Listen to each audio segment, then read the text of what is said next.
video, you'll probably never buy granola from the stores again. All you need is oats. I use 2 different types of oats, but that's just because I like a little bit of crunch, but not too much crunch. So this massive giant oats are sort of the crunchy bit. And you can skip that altogether. You can just use regular oats. These are the jumbo oats that give me the crunch, and then this is regular oats. And you can use just regular oats. I'm using 4 cups of oats altogether, half and half of each. I've got raisins here, but I'm going to use that later on because I don't want them to burn in the oven. And then I've got nuts. Any kind of nuts you like, really. I've got some seeds here as well, pumpkin seeds, but you can skip the seeds and use just nuts if you like.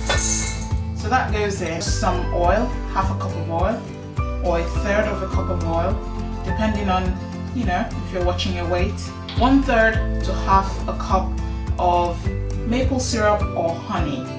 I've used honey in this recipe and it worked just perfectly as well. The final thing you need is a pinch of salt.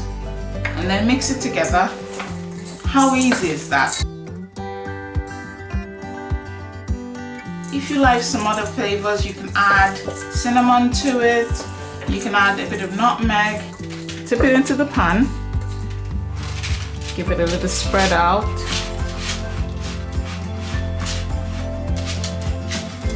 You want some of them to still be sort of clumped together so that they can form nice clusters when they bake.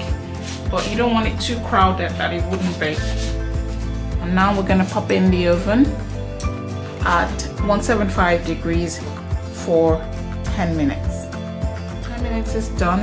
We sprinkle on the raisins if you're using any.